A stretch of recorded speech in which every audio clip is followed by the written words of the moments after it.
À l'État, Monsieur le Premier ministre, nous lançons un appel solennel. L'éducation n'est pas une dépense, c'est un investissement. Je me tiens aujourd'hui devant vous, non seulement en tant qu'élève, mais aussi comme la voix de milliers de jeunes Sénégalais qui rêvent chaque jour d'un avenir meilleur à travers l'éducation. Je prends la parole avec humilité, mais aussi avec gravité, car ce dont nous parlons aujourd'hui, ici, n'est rien de moins que l'avenir de notre pays.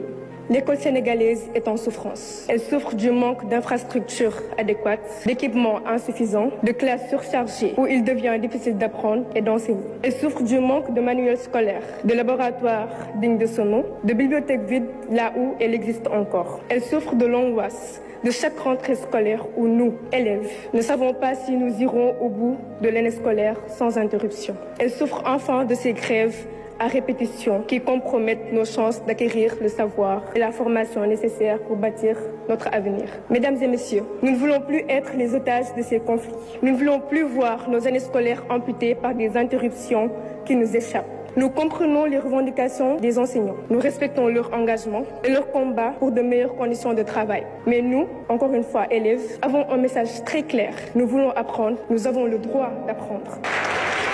Nous rêvons d'une école stable, où les enseignants sont présents et motivés, où nous pouvons nous concentrer sur nos études sans craindre une nouvelle suspension de cours. Nous ne voulons plus d'un système où la qualité de notre formation dépend de la durée des grèves et des négociations. L'éducation est notre bien le plus précieux. Elle ne peut plus être prise en otage. À l'État, Monsieur le Premier ministre, nous lançons un appel solennel. L'éducation n'est pas une dépense, c'est un investissement.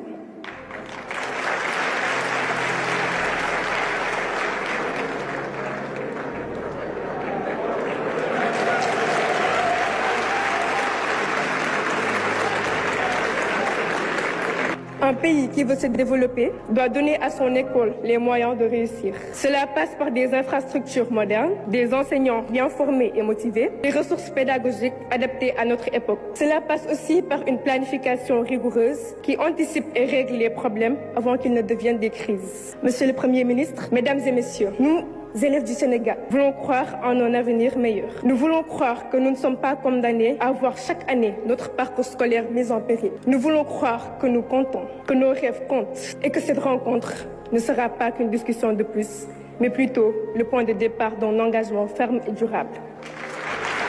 Le Sénégal de demain se construit aujourd'hui dans nos écoles, nos lycées et nos universités. Donnons à l'éducation toute la place qu'elle mérite et nous vous promettons une chose. Nous ferons honneur à ce pays. Nous porterons haut son flambeau. Nous bâtirons une nation forte et prospère. Je vous remercie.